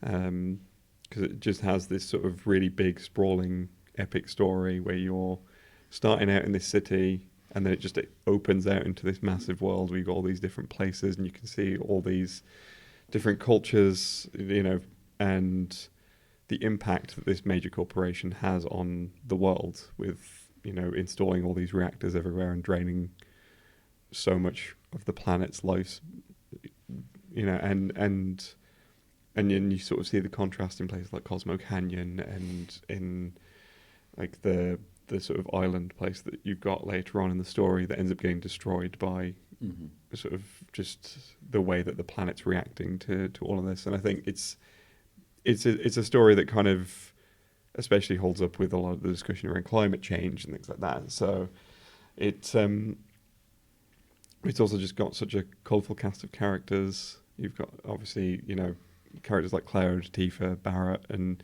Aerith. They're like iconic video game characters, and everyone sort of recognises them. But even then, you get some of the sort of quirkier characters like Red and Cat She, whose name everyone says wrong because they think it's Kate Sith. But I've looked up the actual Irish pronunciation. It's Cat She, who's basically just like a cat riding a giant Moogle, and he fights with slot machines, and it's very strange, but it fits into that universe really well, and it manages to like blend that kind of silliness with weird these Japanese idiosyncrasy. Yeah, and it just even like for like a PS1 game, it just looks great. Obviously, everyone in gameplay, everyone looks like Playmobil figures, but it's still Well, it was a bit controversial at the time because Square Enix Square Squaresoft back in those days had always been a Nintendo developer, and I think they went in with Final Fantasy VII because they were supposed to develop it for the N64, and they went, "We want to do this," and Nintendo went, "Great, but it needs to fit this cartridge size." It was because like Square really liked the CD-ROM format. They really liked the sort of how they could do more expansive cutscenes and all these full motion video things they really wanted to experiment with, and the N64 doesn't do any of that. It didn't use CD-ROM, so therefore, I seem to remember that was my first real kind of multi-disc game as well. Because was it across 4 discs? 3 discs. So I think they were supposed to develop the disc-based system. So if you look into the history of it, and I'm not going to go into it because it's too much detail today, but if you look into it, Sony was supposed to be the original partner on the N64, and the PlayStation actually span out of Nintendo and Sony falling out to the stage of. It's so weird knowing that out there is a patent for a Nintendo PlayStation. Yes. Because Sony just took the name. Yeah. And then put it as one word instead of 2. so that they were no longer they weren't violating any trademark laws. Yeah, because it was originally intended that they'd release the N64 and then Sony would offer the disc as a upgrade. It was actually for the SNES, Yes, so it was for the directly. SNES, It was supposed to compete with the Sega CD. Yes. So yeah, obviously again we're not going into that, but it's that is kind of where it came from, and then it spun off. Quite interesting that Square went with Sony. Yeah, but you saw a lot of that in that generation of a lot of companies following on. But yeah, Final Fantasy VII it really holds up as a great game, and then of course we've got the remakes that are coming out now, and they are really really good. I've kind of fallen off the Final Fantasy series in general, especially since 10-2. 10-2 is great. I made a whole video about it. As in that was your last real. That was the last really good one, yeah. Because 12 was I could not get into it at all. 14's online. 14's the MMO, yeah. That one at least is basically the only thing that's keeping Square alive as a company at this point, I think, because they keep making loads of missteps. But 13 was terrible. I played a bit of 15. And it was just a big empty open world, and I was just getting bored within the first hour of it. And but when Final Fantasy VII Remake came out, it was that kind of magic again. And it, even with all the new stuff they added, they kind of kept it in the spirit of the original, even if some of it does get really bonkers Kingdom Hearts nonsense towards the end. But it still works, I think, and it sort of really brought those characters to life as well. And recently played the additional Yuffie episode that they did recently, because I wanted to play that, and obviously originally it was exclusive for the PS5, and at the time I was like, well, I don't have a PS5, I'm not playing that. And then I think last year I finally got around to actually playing it. Yeah. And that was a lot of fun, and it just kind of added these extra dimensions to it that just weren't there in the original. And I'm really interested to see where they take the next 2 installments of this remake, especially with all the bonkers Kingdom Hearts nonsense that's happening. It's very interesting going forward. Yeah. Thank you. I've gone with a slightly left field choice. So I did think about going for The Magnificent Seven itself, because it is a fantastic movie. Definitely go and watch it if you've never seen it. It's one of the greatest pieces of cinema. And then Seven Samurais before that. Yep. But I'm going to take it a further iteration down.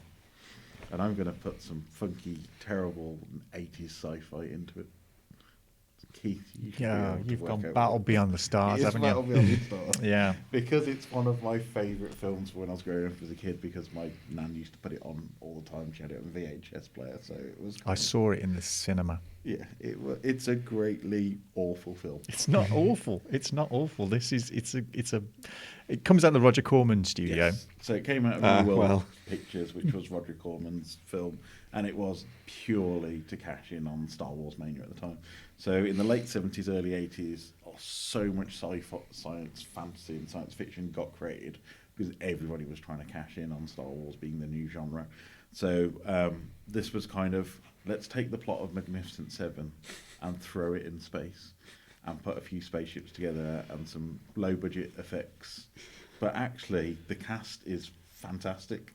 It's not as bad as it sounds. No. I mean, I hear Roger Corman and already know where this is going. Well, the casting's fantastic. So you got Richard Thomas, who's John Boy. So basically, his planet John Boy Walton. Yeah, his planet is taken over by the evil character played by John Saxon, who has a spaceship with what is known as the Stellar Converter, which is the biggest, baddest weapon in the world. So it basically comes and takes over his planet. So John Boy is sent out into space in his spaceship, which looks like a pair of boobs.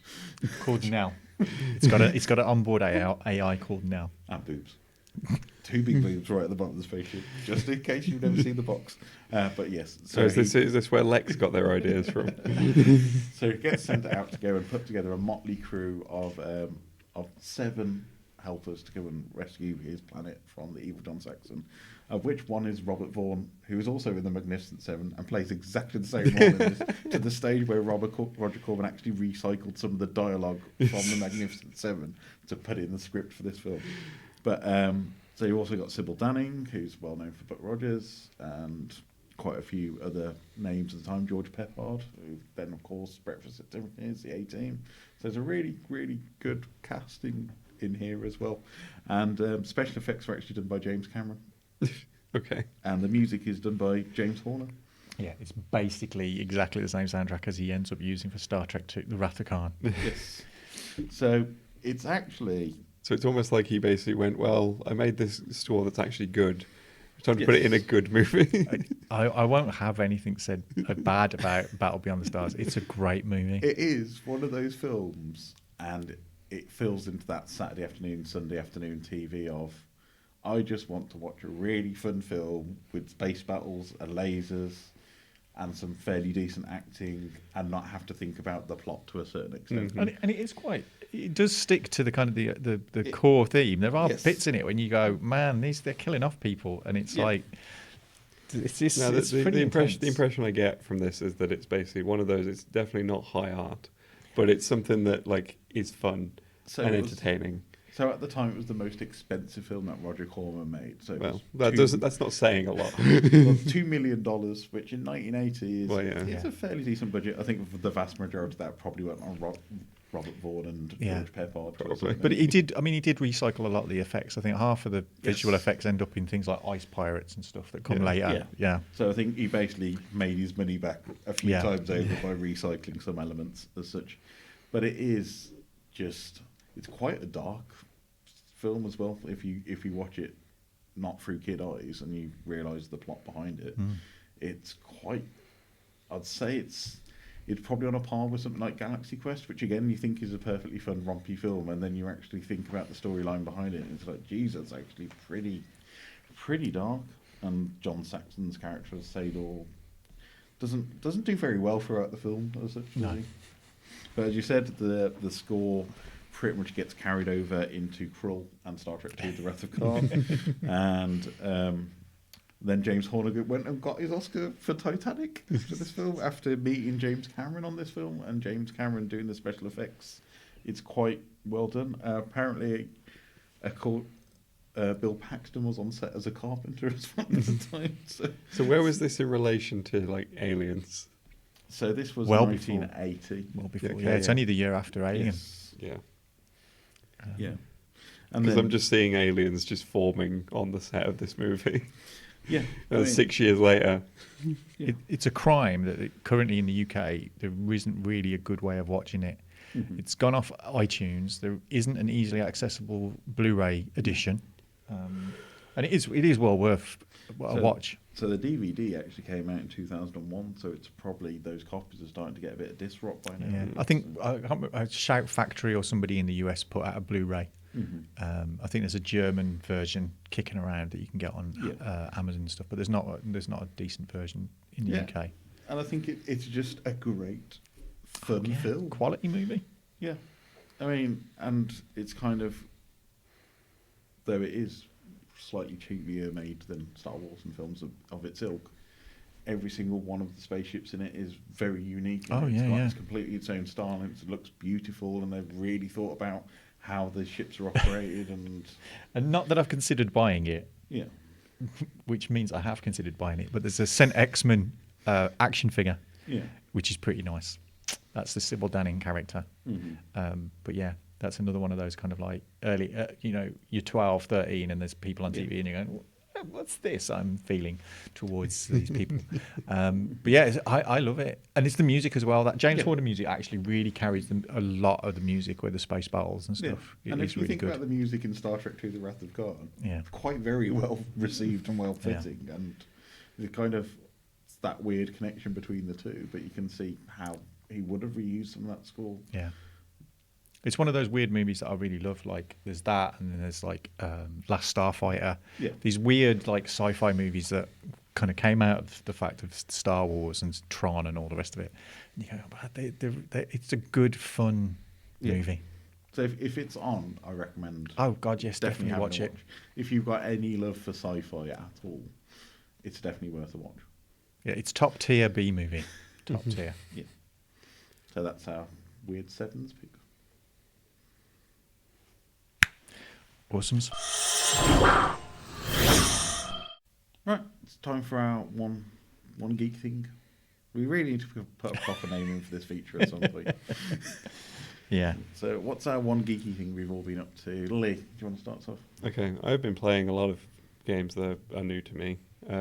But I think that the one I need to talk about is the newest one, which it's the game that got shadow dropped back in January by Microsoft during their Developer Direct conference and came out of nowhere. It's by Tango Gameworks, who are best known for The Evil Within, and this game is absolutely nothing like The Evil Within. Bethesda, so another Microsoft company. Yeah, so it's Bethesda and Tango Gameworks, and it is Hi-Fi Rush, and it is a character action game in the sort of style of like Devil May Cry, Bayonetta, that sort of genre, with the added twist of also being a rhythm game. So if you fight on the beat, then you get additional points, additional like rewards, and all that sort of thing. And it is like, for a game that released in January, I think it's my game of the year. Obviously, pending. We've still got 11 months, but it's sort of made that level of an impact of just being like this really just out there game that not a lot of people are making, and just caught everyone's attention. So you play as a guy called Chai, who is like a wannabe rock star, and he has entered himself into a program to get himself a robot arm. And not just generically, he's got a bad arm. He's got a bad arm, and he's getting it replaced with a robot arm. But something goes wrong in the procedure, and he ends up, as well as the robot arm, getting fused with his not iPod. It's legally distinct from an iPod MP3 music player. Yeah, and that ends up fusing with his arm, so that he finds that he basically can now like interact with the world on the beat of the music. And it's all just really awesome and cool. But because of that happening, the corporation who gave him the arm views him as a defect and is now trying to like remove him from the equation. And he ends up sort of joining a kind of rebel resistance to go up against the corporation. And it's basically it is a stupid but glorious premise where you and a bunch of ragtag Cat.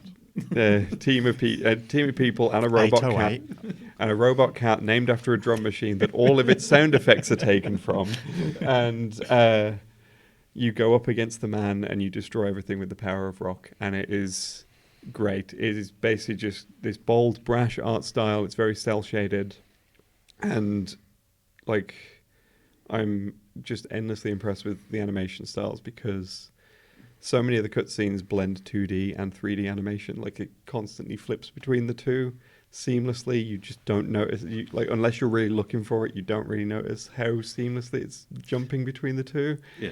And then obviously the gameplay carries on that sort of 3D animation.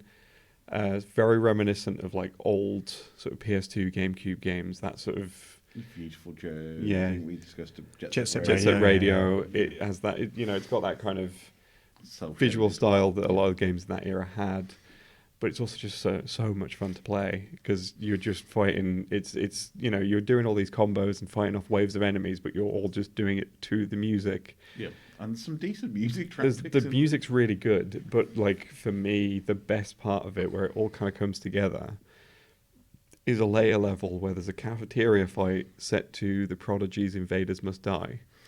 And during that, I'm pretty sure that everything I got was an S rank, because I was just in the zone with that track playing and just fighting to that track, because I love that track. And just the fact that you hear the sort of building intro come in during the cutscene, you're like, are you really going to play this? Mm-hmm. And then on the "We Are the Prodigy," the fight starts, and it's just perfect. And I'm just like, the fact that this game exists, it feels like a game made specifically for me. Yeah.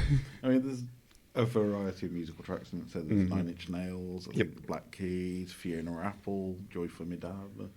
So it's a really interesting mix of tracks that they picked. And I think there's a streamer mode where you can swap the music out if you are going to Twitch stream it or anything like that. But yeah, I'm just through, I think, the end of the second level with the giant one. So I'm not all the way in yet, but I've gloriously enjoyed every minute so far. Yeah, it's just been fun. Yeah, and I forgot video games can be fun. Don't have to be just a slog and get through stuff. It's just it's bobbins, Yeah. and it wouldn't work on any other team, I don't think. Yeah. But yeah, you can see that lineage has come through from Beautiful Joe and those kind of Yeah. things, and it's just great fun, isn't it? Yeah, it's like, and what I love about it is that it kind of just sets out to be a very specific thing. We've got a lot of games from AAA studios these days which are like focus tested to death. We've got to put crafting mechanics in there. We've got to put an open world in there. We've got to put this in there. It's like, but it all just kind of bogs it down and, like you said, makes it kind of a chore. Yeah. Whereas this just kind of tosses all that out and goes, no, we want to make a character action game that's also a rhythm game, and that's all we're doing. Mm-hmm. And we want it to be a Saturday morning cartoon in its vibe, and that's all we're going to do the whole time. We should include a sassy robot cat. Yeah. We should include fridges that give you the hints all the way through the game. Yeah. I love the fridges. Yeah. It's like of all the things. It's well, the thing I love about the fridge is that it's also like it's so much of its dialogue is just kind of weirdly creepy as well, because he's just kind of like, well, I'll be here waiting for you. yeah, it's just like, oh, we're friends now, right? We're best friends forever, and all. Hit me. Yeah. But I also like within sort of its sense of humor, there's like there is like a recurring reference to the Evil Within. Yeah. You can actually find like the main character of the Evil Within in the game as a robot, and you can talk to him, and he's like the most miserable character in the entire game, which like having played a bit of, understandable. yeah, having played a bit of it, I'm like, no, that absolutely checks out for his character. You just come across this gruff voice guy called Seb AAA, I think his name is, and you're just like, you're from the Evil Within. But just, and then like there's a scene sort of later on in the game, like a cutscene that comes in, and it's just one of the funniest things I've ever seen in a video game. Like basically the main character is carrying someone out of a room and constantly just whacks their head against every single door along the way, and the comic timing of this cutscene just ramps up with each time it happens, and like it's easily one of the I keep, every time I think about this game, I keep thinking about the work of Edgar Wright. It's got that same kind of sort of kinetic editing on the beat and all this sort of thing that he loves doing, and also that same sort of sense of humour that comes across. I think the only thing I can even consider it coming close to is the scene in the Shaun of the Dead where "Don't Stop Me Now's on the jukebox." Yes. And they're all beating the landlord up. With It's the very similar to that, and also like you can also look at Baby Driver as well, where you got all the car chases set to music as well. Yeah. It's that same kind of feeling to it. I believe, weirdly enough, that scene from Shaun of the Dead though may have been an inspiration on the game. Mm-hmm. So, and I can definitely see it. And obviously the premise, like I can see a Scott Pilgrim influence in there very easily as well. Definitely a bit of Scott Pilgrim in there at some point. So, but yeah, it's such a good game, and it came out of nowhere, and the fact that it's already a contender for my game of the year is enough. So yeah, definitely one of those games where I think they've done the best thing of keeping it quiet. So it's on Game Pass, it's on Steam as well. So I think Xbox/PC. Yeah, sorts it. Wouldn't be surprised if it doesn't come out on the Switch at some point in the future. But the thing that sort of got me as well with that is because it released on Game Pass, it could come out and just be like, here's what I do, and everyone could immediately go, well, I guess I'll play that then because I've got a Game Pass. Although it's done well on Steam, though. It's actually done better than Forspoken, the big AAA week release from that same week.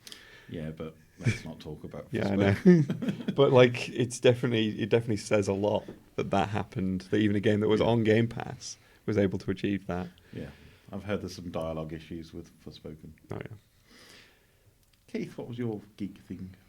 I'm going to pick something. It's only just kind of started over on Apple TV Plus, and I think you're the only person who has Apple TV. Yeah. No. There's plenty of others, but I'm picking this because it's of us. it's gonna be this guy's year, and it's a new TV series called Shrinking, which has been developed by Brett Goldstein from Ted Lasso and Hercules of Thor fame, and it stars Jason Segel as a psychiatrist in a firm which is run by a certain Harrison Ford, who is having a ball being funny. And he is a very capable actor who can be funny. It's a funny show, but also tackles quite interesting themes. Jason Segel's character is dealing with the grief of losing his wife and how he interacts with other people and his daughter, and the unorthodox methods he's using to help his patients. So I'm kind of a few episodes into the first few. It's dropping on a kind of weekly basis. Yeah. But it's great, and it's great just seeing Harrison Ford having a ball, just playing things for laughs, and it's got me super hyped for Indiana Jones later on. Yeah, because I've seen this and I've heard Jason Segel talk about it quite a bit because it's his new big show, of course. Yeah. But the reason I'm aware of it is because Bill Lawrence, who did Scrubs, is one of the co-creators as well. So it's kind of got that lineage to it to a certain extent. I mean, it's got a good, decent people behind the scenes that have created it. So it's got a bit of that kind of Ted Lasso-y vibe to it as well. But it's a great show. I'm only a few episodes in so far, but it's great, and Harrison Ford's just awesome. It's just like, I mean, that's just a universal statement, Keith. I know, but it's just got me so hyped for indie later on in the year, and I'm kind of like, it's nice to have Harrison Ford on TV. Because that's the thing for the last big project he was in was, of course, Star Wars, and people know Harrison Ford has been done with that universe for quite a specific amount of time. That's what I was about to say when you said it's great to see him being funny. I was just like, well, I'm glad to see no one's asked him about Han Solo. Because that's the joke, isn't it? That nobody should ask him about Star Wars, just ask him about Indiana Jones because that's the universe he wants to be in. And that's you could see it in that convention he was at recently where like they were showing off the new indie trailer, I think it was, and like he's just beaming, he's having a great time. And then somebody mentions Han Solo and he starts getting angry again. Yeah. But if you've got access to Apple TV Plus, it's definitely worth a watch. It's a good show. It's funny but poignant and heartfelt, and it's one of those shows that you kind of just go, I'm really. I don't know what it is that I'm really enjoying, but I'm really enjoying it. And I think it's the ensemble cast, and just kind of basically how it's even the kind of smaller actors are just phenomenal in it. Yeah, because it does kind of annoy me quite a lot because there's all these great shows on Apple TV like Ted Lasso, Severance, and it's stuff that I just don't want to give Tim Apple some money. It's like, can you just like release them on other streaming services after you're done with them, please? So we do get a chance to watch that. So they've got quite a good. I mean, there's been a good mix of stuff that they've had come out, and it's just there's plenty of good shows. They've ruined Foundation, which I wouldn't forgive them for, to be honest. But. And they're not going to penalise you for sharing your password with anybody else. So when you've got rid of your Netflix subscription, you'll be able to get Apple TV Plus for a lot less than Netflix. And you don't have to return your device of choice back to your home station after 31 days. So when you've all subbed out of Netflix, for whatever reason, you can pick up Apple TV Plus for about $5.99 a month. Mm-hmm. It's probably $7 now. With inflation, with things, it's probably £20 now by the time I've said this. Mm-hmm. But yeah, it's good. It's definitely worth it. And there's plenty of good stuff on Apple TV Plus. The way you said all that, I was about to ask, like, so how much did Apple pay you for this promotion? Do we have to put hashtags for all mankind, Foundation, Loot, Raw?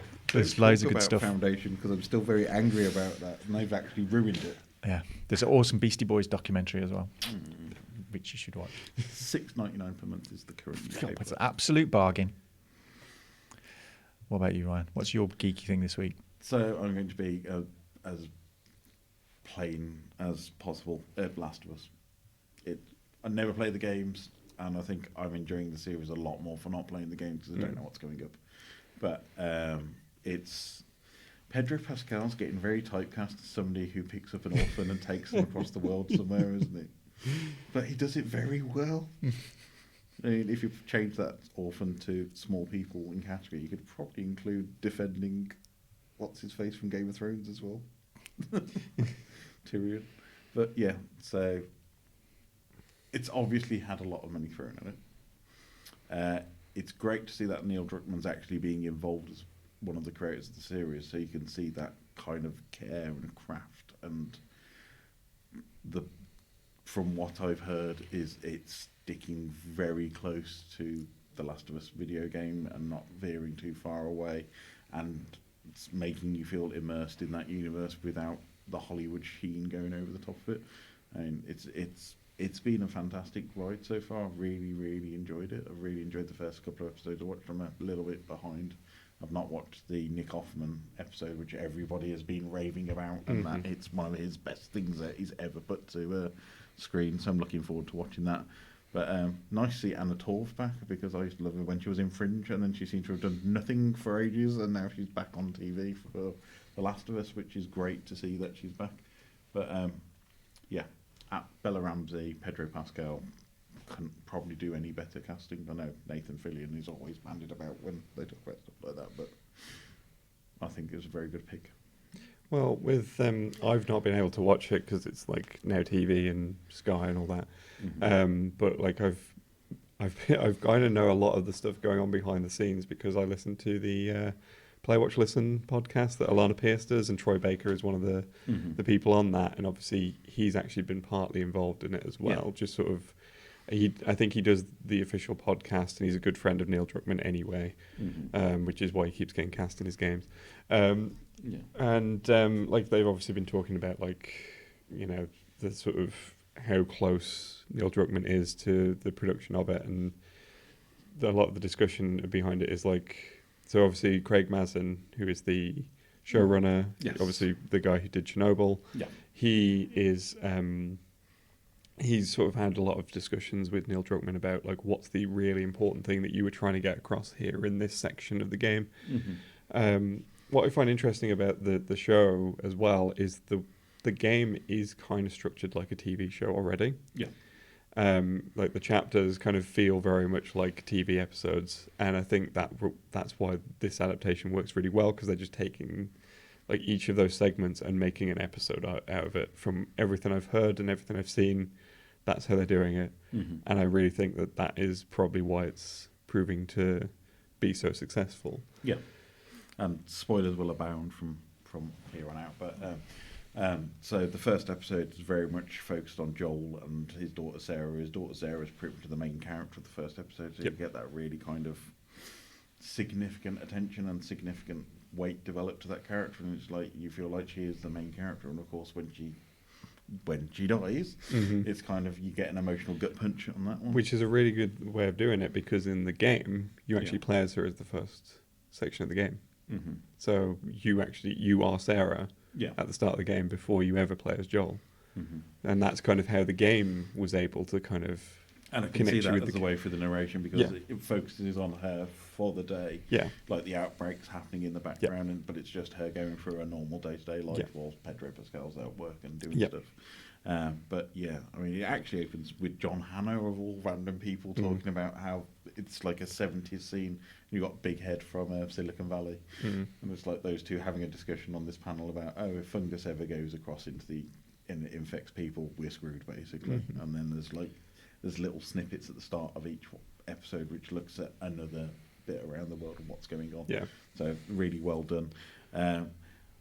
The only slight disappointment I had in it I was hoping they'd just end the episode there, but they do the time skip and then they just carry on into that kind of thing for the part of the first episode. I think it would have been better if they just ended it there. And especially because with the game, like there is very much, you get like a whole credit sequence between the prologue and the first chapter that sort of represents the time skip. One thing that as well, obviously you mentioning you haven't seen the Nick Offerman episode yet. From what I've heard with that is a significant departure from the game, but they've done it in a way where it, like, the way the story was told in the game made sense for the game, but to do it for a TV show, they've done it exactly how they should have done it for a TV show. So you've got Nick Offerman's character, who you kind of get bits of his backstory when you spend time with him in the game. But from what I can tell, the episode is just about him. And that's kind of how they've done it. And so, I've seen episode where I've seen some people complain that, like, oh well, you know, where was the skull and where was like the fridge trap and all this sort of stuff. And I'm just like, those things were really good for the game, but do you really just want to spend an hour watching Pedro Pascal and Nick Offerman walk through a skull? Because that's what you're asking for. And I don't think that that's going to work for a TV show. It works for a game because you're playing through it and you're interacting with the world, but you're not. But I think as a TV show, focusing on the more emotional side of things, the character aspects of it, is the right way to go. So you're going to cut the fridge trap, you're going to cut the skull. None of that's important. And the last episode I watched was the one which was them going through the museum and the end of that episode. I'll try not to spoil too much. Is kind of a pivotal moment in the series and a big change. But from the other thing I've heard is they brought back a lot of the people who played the infected, and the motion capture people are the people in the playing the infected in the video game. So it's a really good way of keeping that kind of same feel, same movement. And I mean, I know that like Troy Baker and Ashley Johnson do show up at some point. I know from what I've read about where the plot is right now, we wouldn't have encountered Troy Baker yet. He's much later on in the series. Yeah, I'm not sure. I'm not sure where Ashley Johnson fits into it, because I think she might be like a flashback character possibly. But so I think it's already been renewed. So I'm assuming that'll be picking up Last of Us Part 2. Probably. More than probably likely, but yeah, it's one of the best crafted TV series of current. I do really want to see it, but I can't at the moment. So maybe we'll find some way of getting you access to that. But yes. No, so that's it. Thank you for joining us on this seasonal episode of our 7th birthday of Geeky Brummie. We haven't had a cake. I'm disappointed. Streamers. Put some CGI in. Do it in post, Keith. Fix it in post, But thank you very much for joining us. Got some really fun stuff coming up this year, so do keep an eye out on our socials and our channels such as YouTube, Twitter, Facebook, Instagram, Mastodon and Hive when I actually get around to actually using those, all at Geeky Brummie. And keep an eye on the website where you'll find Keith's Comic Roundup, which is the finest comics for your box every week, and some interesting choices in there. It's not usually just purely Marvel and DC. Well, it has been recently. But it's not purely it's Marvel. early in the year, Keith. That's probably going to happen. But some fantastic comics which you'll never probably find anywhere else unless you pop to your local comics bookstore and collect them. And Lee's Gaming Roundup looks at the finest video game releases of the year, and not just, again, AAA titles. We look at indie stuff and what's really interesting, and you pick a game of the week based on what appeals. Yeah, what sounds the most interesting thing that week? Yeah, Matt, of course, has his esports roundup, looking at the latest and greatest esports news. I'm back with the tech roundup when I get a femtosecond to tell you about what's going on. So the latest one's about CES, and another one coming in soon. And Sam, who is our new film reviewer, will be posting regular movie reviews. So look forward to those coming up on the Geeky Brummie website. But for now, thank you for joining us. And bye, everybody. Bye.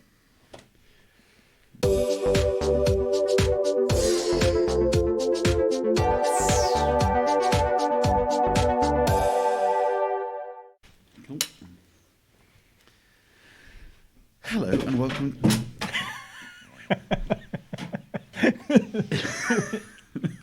There's a table right there. Okay.